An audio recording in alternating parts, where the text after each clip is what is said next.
Okay, I'm feeling much better now. Or rather, I've had a quite unhealthy amount of sugar, and I'm currently buzzing off my tits, which is almost the same thing.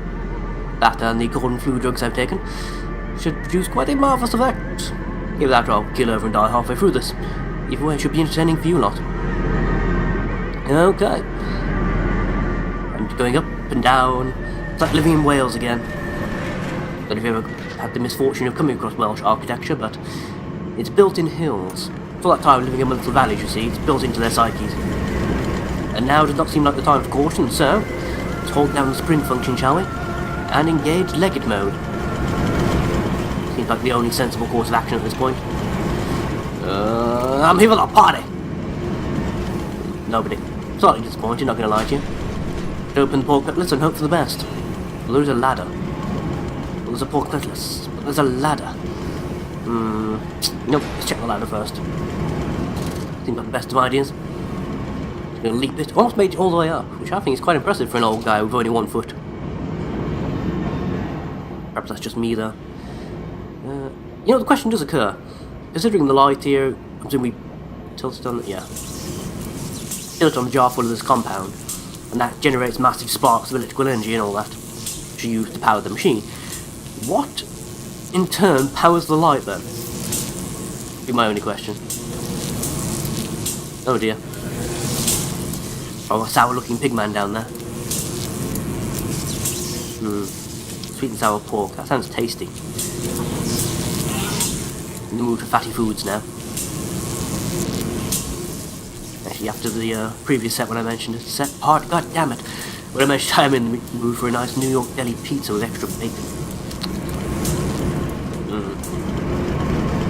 But will they be free? Where am I going? My friend, drained and bled and freed from the prison of the flesh, free to ascend as smoke to the stars. And the good? The worthy? How will we save them? Show me these worthy, Mandus. Show me these good. I do not see them. You're a proponent of the mutually assured destruction theory, were you? Which of course abbreviates rather tellingly to MAD, as in... Fucking hell. Using mercury must have been bathing in the goddamn stuff. Atta would be proud. Large barrels. We'll go down here and look at the gears, that's very nice. Any point to being down here? Why is there a tiny observation platform right above the gears? If in case you feel the need to stare at them directly, perhaps I'm not certain if there is a reason for this. There's no switches, so yeah. I mean, unless I can toss something down into the gears and screw things up that way. Well, I don't know. Can I actually move? Oh, I can move these particular barrels. Okay. Yep. Oh, these are tough. Try and get behind it. Fucking. Look out below!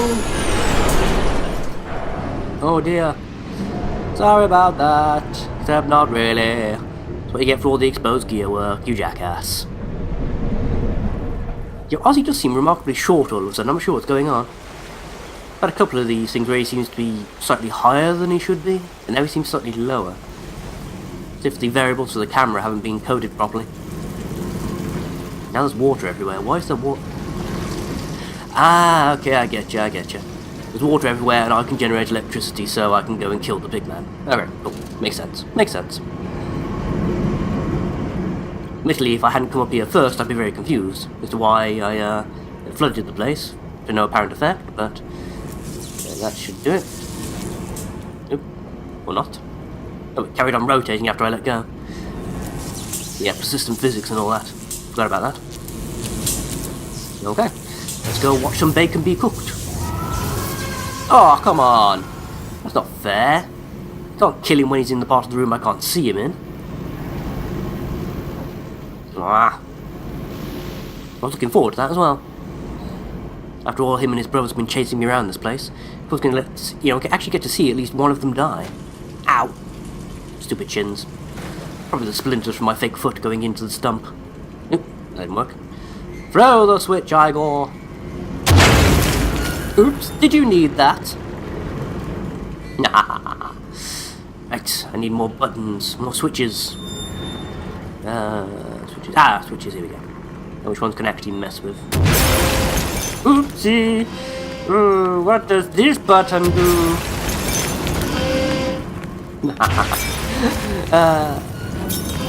Yeah, what do you think of this, you overgrown calculator?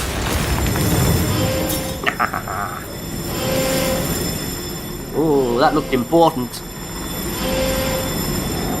Sorry, except not really. Oh, more switches, excellent. Oops! My bad. Oh dear.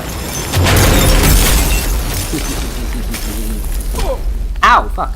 Alright, panel's electrocuted. Can I really not? Ow. No, apparently not. I know you, machine. I know what you fear. I will rain excrement into your very soul. Ow! I will destroy you. You are too Debris. late, man. Okay. My great works are almost begun. Well, we've released the pig army, but we haven't initiated the atomic blast, so as long as I can prevent you from carrying out a detonation, we're all good. I mean, surely you can forgive me for accidentally releasing an unholy pig army upon the world. I was ill. That's a defense, right? Non-compos mandus. I see what I did there. Walking away from those temples, there are a small pile of stones under the rhododendrons, the skulls of the innocent under those loose clod, headless rib cages in the cool stone behind the altars. 3,000 miles apart, I trace my life back into this instant. Rain channels eroded in ancient stone, the toxins already in this damp, this falling water. I hack and retch and vomit into the sink and grasp the bow with both hands and stare. There in the plug hole, clear as day. A toy spine, clockwork and intricate, like a child's spine, but clockwork. How could that be? How could a child's spine be made like clockwork? I wash it carefully, place it upon the mantelpiece. By the egg I laid myself, under the garden where the children's skulls are buried. I call it my Mexico. Very unlikely you did vomit up there. I imagine that's just the orb making you see shit. Giving you the ideas for the genesis of the machine. Again, to what end? The part I don't understand is the orb reacting to Ozzy's own dementias, or I can't see the orb itself wanting particularly to destroy the world. I imagine it's just amplifying and responding to Ozzy here's various unconscious desires. Still a terrible thought to think about, but makes a bit more sense, you know? To me at least, anyhow. I am here again, at the foot of those stairs. Stairs? Oh, stairs of the Towards temple, red right. light of the The one in nursery. Mexico. Sunset in the window like a bleeding sky. The horizon a slit throat. The seeping dark to drain the guilt from us. I am the jaguar-faced man. I am the feathered serpent. This priesthood is mine. Yeah, you get the idea you embraced the whole cult of sacrifice to save the world. From the Mayans, was it? Or the Aztecs? Could have been both, actually. I can't remember the South American mythos too much. That's actually making me hungry. It's probably not a good sign. Stupid pig monster, doing your feast. Yes. See, it's all interwoven, yeah. Whatever happened in Mexico, whatever you saw. I can meet him, your great engineer. Actually, it does make me wonder, considering all this I stuff must about say, Mr. sacrifice. Manders, Did he? my excitement He is killed the almost kids? unseemly. Yes, I can see that. Step this way, Professor. I will be right behind you. Manders? Manders, where the devil are you? I can't see a damn thing. Manders! We are the pig, Professor. We are all the pig. Pigs, of course, being very traditional images of sacrifice. So again, what happened? I'm starting to get the pretty strong vibe. You killed the kids, didn't you? Volunteers, fire, water, earth, wind, heart!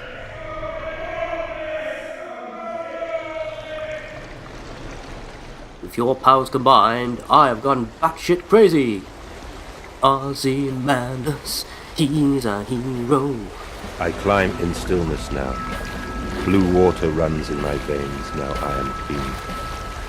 I carry the knife of this factory, the bowl of this mill.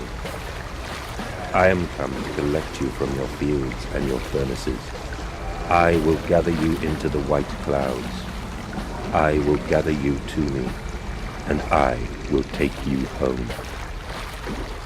Again, whatever this dude saw, whatever caused him to kill his own kids, he came back and built a machine for what seems like the express purpose of murdering everybody. Again, whether it's the orb's influence, his disease, or whatever, he seems to be clear of that now and doesn't want to do it any longer, which is, it would normally be a good thing, except, he was also manipulated into reinitiating the plan by the machine.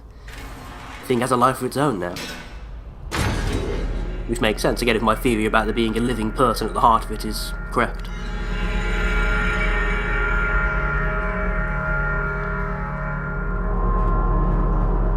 Hear me, Mandus. My gears are adjust, my steam is built. Soon I will spill that blue water and split the egg, the atom, my soul, and there will be a very great burning that we might make the world clean. Split the...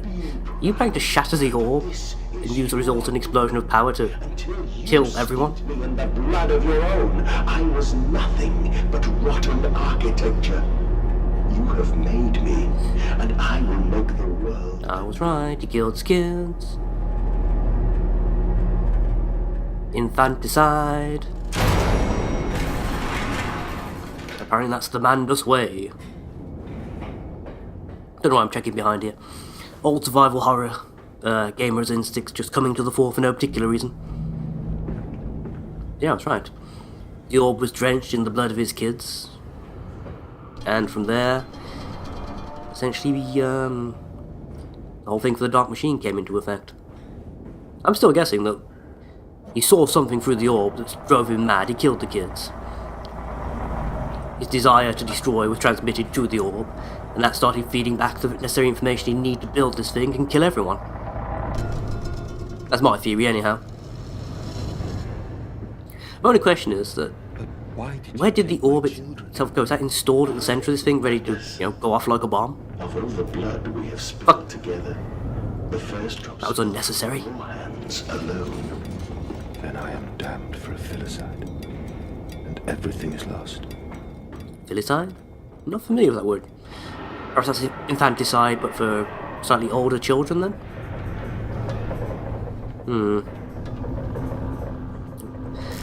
Lights are flickering, that means large, angry, glow-in-the-dark pig. It's just been to a rave party, it's covered in that glow-in-the-dark paint. Somebody bring me a black light. I'll be able to see it better that way. Theoretically, anyhow.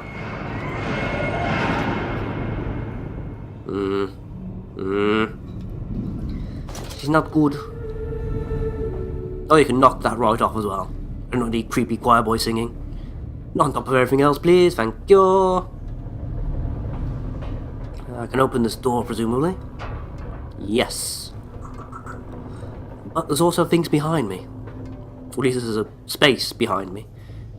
Again, does it serve any actual purpose? Doesn't seem to. Then a lot of things are not as they seem in Amnesia games. That's weird. My screen just went black for half a second. I don't mean it's in the light went out, I mean it went actually black. That was... Fuck? Is there any point to this room? Doesn't seem to be. There's nothing outside the windows either. What a completely pointless area. I suppose it spent... well, not spent. It caused me to delay for a few seconds, but still. It was rather unnecessary. Ultimately, wasn't it? That door is locked and barred, and this door, thankfully, is wide open. Probably not a good sign, considering I've just seen Gamma Pig. Oh dear, it knows I'm here. But get out of here, for he comes to introduce me to his sweet rave party. How convenient. And terrifying. But mostly convenient. Mostly. Nope, nope. Throw the switch, Igor. Don't give it time, don't give it the satisfaction. Oh dear. It mostly comes out in the dark. Mostly. Like that. Big on, Gamma Pig. Ow! Don't punch me with a battery. That's not really on, is it? That was the atomic pig, apparently. Oh dear, oh dear. Different pigs for different functions. How very like the world we live in. Okay, time to get the fuck out of here. Doors. Nope, that's wrong. We're in a dead end. Please no. Oh, there we go. Oh, it's locked. Aha, there we go. There is another door. There's always another door. That's a truce in my clink. No, Gamma Pig. Bad Gamma Pig.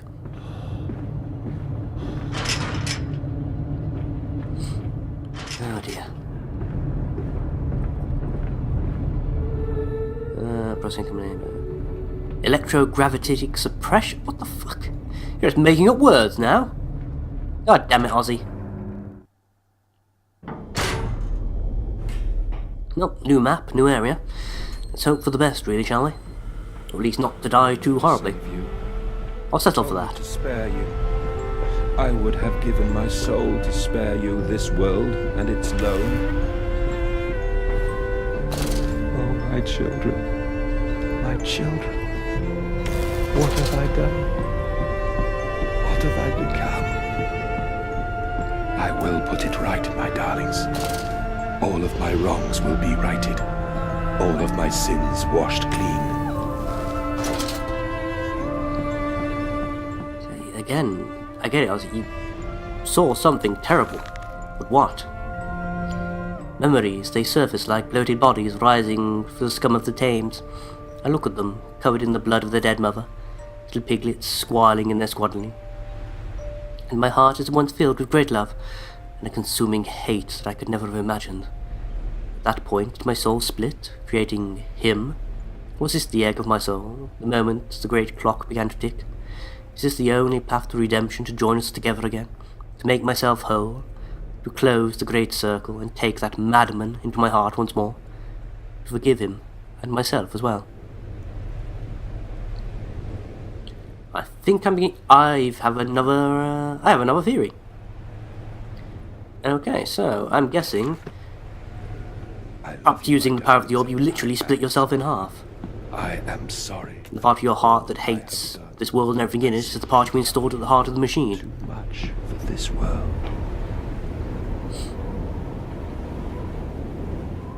Yes. Yes. Oop, that's locked. Okay, can't go that way.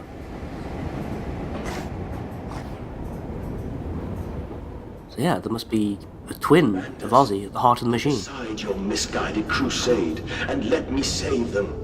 You may hate me, Mandus, but I have seen the future, your 20th century, and let me tell you this, a far greater slaughter awaits you there.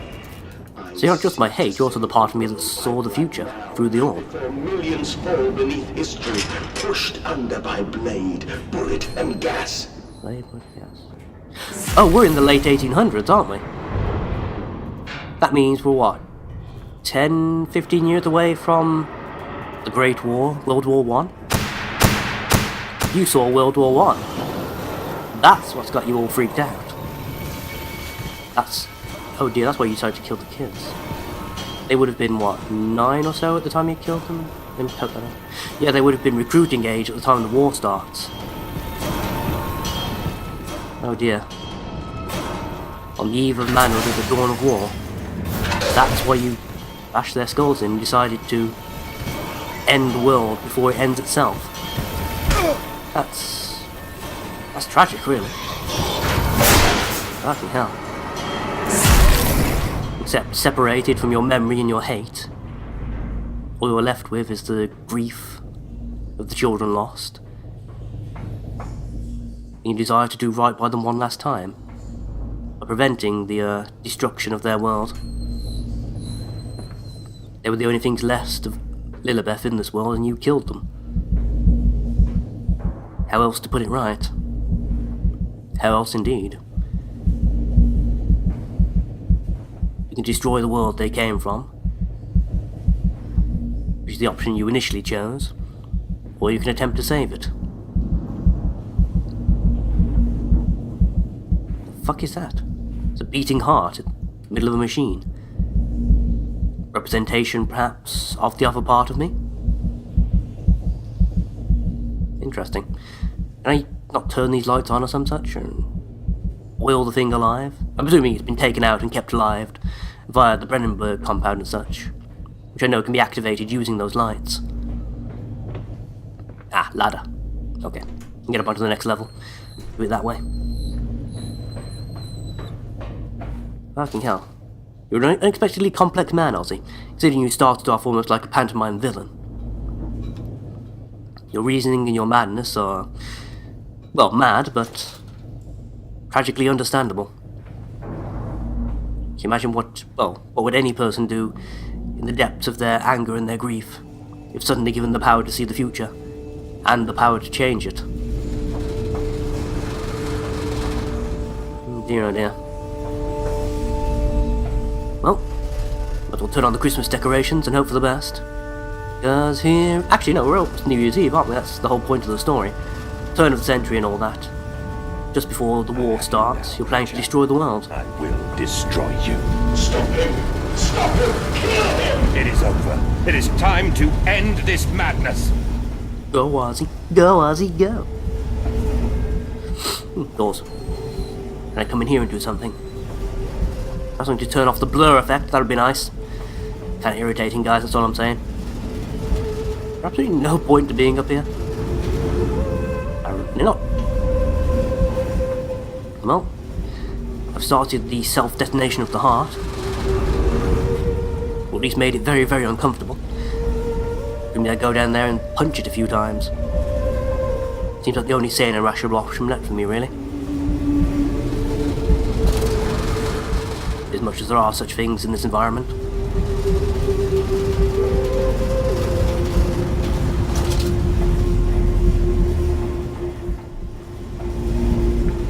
I noticed the game swerved quite dramatically away from horror during the last, half hour or so. God help me. Gone straight into philosophical fantasy. Soul of the world. And a fair bit of nihilism, and a bit of a Nietzsche, actually. Madness, listen to your heart. Double haze running through my machine. To save the world, I am your friend. Is that really it? Was I imagining that other part of the machine, or...? Oh, fuck. Oh, fuck, indeed, I was right. There's a dude in there. If I'm right, that's basically, my evil twin. I installed as the CPU of this damn thing. Can I not open it up and smash his face in? Nope, apparently that is not an option. So what else do I do then? If I don't destroy him... Oh wait, the note talks of the idea of reabsorbing him, but how? We sought the same thing, to save humanity, ridding them of their painful, stupid, pointless lives. Mandus, stop. Think about what you are doing. For your children, Mandus. Do not speak of my children, monster. I did not kill your children, Mandus. You sacrificed them on the temple steps, knowing what the coming century would do to them. Your sons will drown, lungs full of mud and shrapnel on the banks of the Somme. You wanted to save them from the horror to come. That is the vision we shared. Everything we have built to avert this coming nightmare. You and I are one. We are the same. Our souls are entangled. We deserve to make them free. Cleanse the world of atomic fire, repopulate it with pigmen. Mandus's children, after a fashion. Fuck your nuts, man. Jesus fucking Christ, Ozzy. Lovely music to remonstrate your madness with, but still. Mad as a box of frogs. Or a pen of pigs in this case, I suppose. Knee deep in mud and bone, and fill my lungs with mustard gas. I have seen two brothers fall. I have lain with holy wars and copulated with the autumnal fallout. I have dug trenches for the refugees. I have murdered dissidents where the ground never thaws and starved the masses into faith. A child's shadow burnt into the brickwork. A house of skulls in the jungle. The innocent Mandus trod and bled and gassed and starved and beaten and murdered and enslaved. This is your coming century. They will eat the Mandus. They will make pigs of you all, and they will bury their stamps into your ribs, and they will eat your hearts.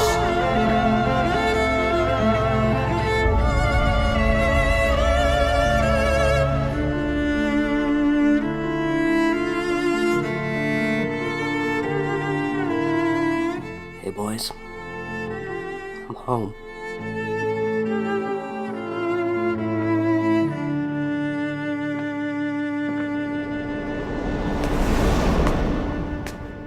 Please, Mandus, no. For your children.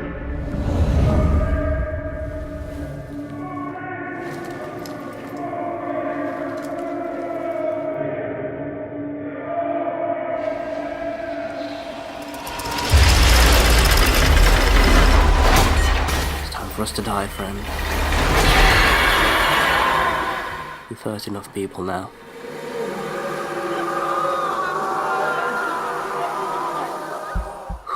I'll see you in hell.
I lay there and watched the god I had created die.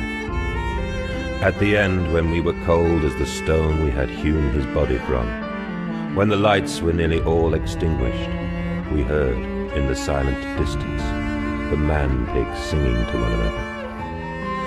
Then, as the last lights were gone, and we lay together in the deep, they drifted away, and all was silent. Such a silence I have never known. And as the dust settled on my open eyes, and we lay together embraced forever, I heard, miles above us, the sounds of the city turning over in its sleep. A church bell ringing out, and in that moment, the new century was born.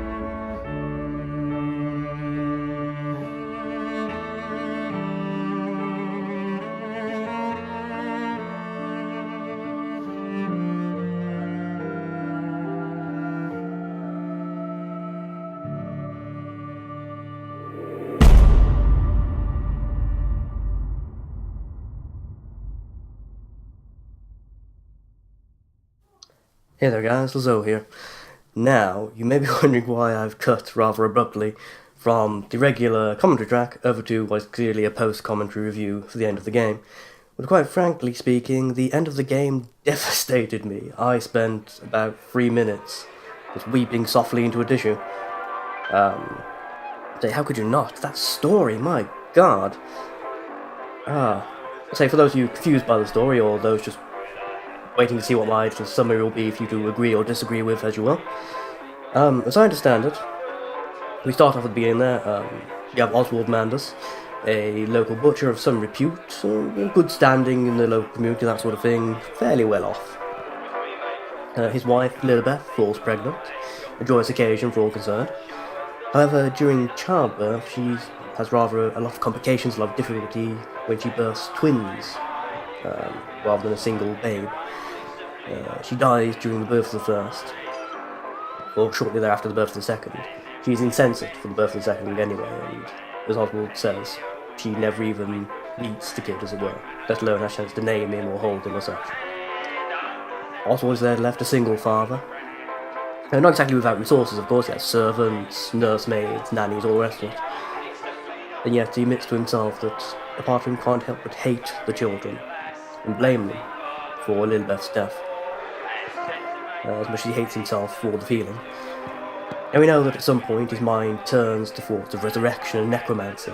He begins looking through his great-uncle's research and documents, talking about occult arts and indeed the power of the orbs. Whether or not this uncle is actually Daniel or not, again, is for your own debate. It may or may not have been, it may just be another scholar, perhaps someone who even knew Daniel during his own travels. Although most of those lots, of course, ended up dead, but there's always a chance that somebody survived. Anyhow, he goes off around the world, takes the children with him, sort of a bonding exercise most likely, around the world in search of information that may one day lead to the resurrection of their mother. This doesn't exactly go well, we know this for a fact. It's not clear whether he begins the experiments with resurrection before or after the business in Mexico and the discovery of what is clearly one of the hidden orbs. However, we do know his contact with the orb allowed him to see into the future of our world. He saw the coming of the Great War, and it drove him to such depths of despair, including the vision of his son's own death in part of the conflict. He decided to cave their little skulls in right there and there on the temple steps. Blood splashes against the orb, and a blood sacrifice, creates a bond between him and the orb, which allows a part of his psyche to become separate after a fashion. Or at least that would happen later on. His hatred, his despair, his grief is given voice by the orb. It responds to his need to set things right, to stop what he sees coming, to destroy the corruption that he believes will allow it to happen. And so he comes back to London, full of ideas, full of plans, full of knowledge not his own, power borrowed, and sets upon building a vast, dark machine in the bowels of his own properties, conning, bribing, intimidating the local banks and merchants into providing the funds necessary. Indeed, the machine is twofold. The upper layers are set up as simply a business venture, a way of creating meat in a hurry.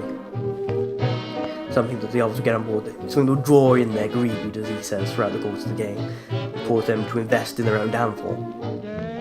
As they give him more money, he builds deeper and deeper, encapsulating the orb itself. The source of what is essentially an atomic bomb.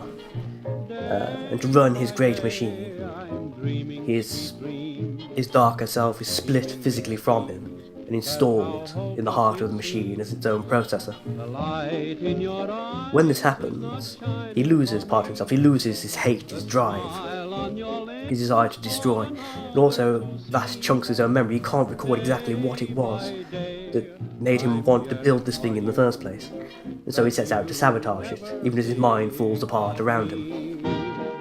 Locking himself away to prevent further harm, he thinks his task accomplished. Of course, his darker half firmly disagrees and arranges for him to be freed and tricked with memories of his own children into coming back and repairing the damage he himself wrought.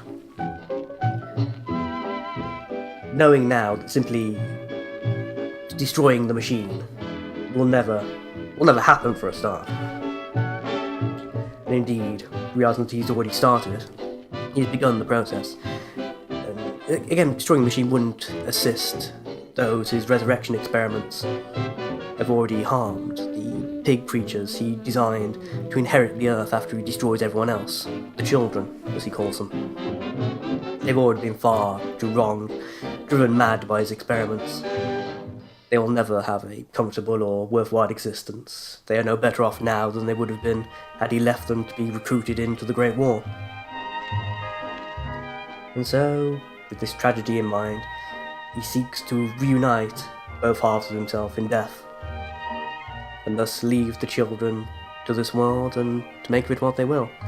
As he slips slowly into the dark, and the machine falls silent evermore.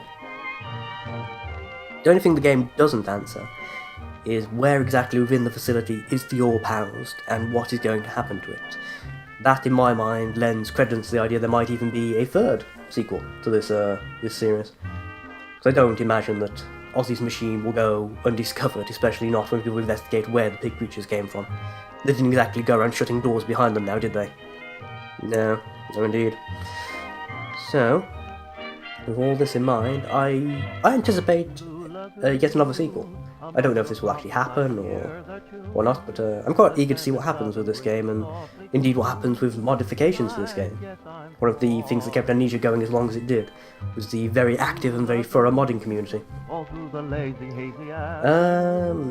Only other thing I'd really say, if we go on to general criticisms, gameplay-wise it's almost identical to Amnesia. I don't know what happens if you die, because I didn't die, of course. I assume you just get reset, same as you did in the first game. However, the lack of interaction with your environment, there's very limited things you can move. You're sort of restricted generally to chairs and puzzle objects. The ability to move chairs is rather pointless, since you can't use them to bypass obstacles, because at no point is that possible. There are actually invisible walls, as you saw during one of my earlier videos, or I think you did. You may not have. But there are invisible walls around large segments of the game to prevent you from bypassing obstacles or skipping story elements. Which again is all very good for keeping the narrative cohesive, but it does limit your playstyle rather dramatically, especially if you're expecting to be able to do what you did with the original Amnesia, which a lot of which you cannot do with this game at all. It's rather distressing in many respects. So yeah, so limited choices aside, I do think it's very serviceable. The uses of the flashlight flickering when you have enemies nearby, or any lighting in fact flickering when enemies are nearby. It's a very nice visual clue that you are in danger, creates a sense of tension long before the monster appears or before you even hear it. The only criticism would probably be that little chase sequence during the holding pens. No holding pens? No, the low temperature storage section. And that's only a criticism because at no point does the game do that really. I mean, you might say that if you accidentally bump into one of the creatures earlier on, you might be prepared for the idea of running away. Since I hit up a corner and never did, the idea of one suddenly spawning behind me and me having to leg it totally threw me for six, and I nearly got murderized in that one tunnel. Actually, there's only really one other chasing this right at the end when you're out in the Victorian streets and one of the big monsters suddenly, after lots of sequences of them chasing other people or running straight past you and ignoring you, one of them suddenly spots you and goes right at you. Again, I think the monster is a lot scarier in this than old Slackjaws was. So I've probably mentioned during the LP, these creatures have a very personal reason to hate Ozzy. They know what has been done to them. They've been driven barking mad by it. They hate the guy with an inhuman passion. And quite rightly so, as he himself admits towards the end. And, in fact, I don't know, I say it's scarier knowing that the thing that is after you knows you and despises you. Even worse when you can't entirely disagree with it. So yeah, overall, brilliant fucking game. I mean, I'm hoping you've at least dallied with it yourselves before watching this. I don't expect people to. I know a lot of people tend to watch these things because they can't afford the game, or because they're worried they won't be able to handle the fear and they won't complete it, or perhaps it'll be too difficult. A lot of people treat Let's Plays like visual walkthroughs, for better or for worse. So yeah, I hope you've enjoyed yourselves anyway.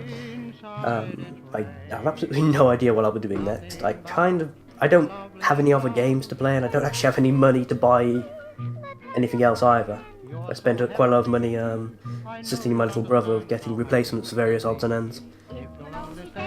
So I'm kind of out of funds for this month, to be honest with you. Don't think I've really got anything up there that I haven't already played. No, there really isn't. Actually, I do have an idea. I don't know who, if any of you, will be interested in this, but I do have an idea. I've been considering doing cooperative play for Dark Souls and Demon Souls. So if there are any of you out there who own copies for the PS3, obviously, are interested in doing a bit of co-op video stuff, send me either a message via YouTube, the PM, or add me on the PS3 network as multimodal01. That'd be the tag or whatever you call it, user ID, whatever. Yeah, so we'll do that, and we'll try and arrange some co-op sessions between myself and you guys. I've got a series of characters all at different levels, so that shouldn't be an issue. Yeah. Okay, so that'll be the idea. But you guys will be helping me create content, so hopefully that works out okay. Okay, thank you all for watching, and I'll see you next time. Bye-bye now.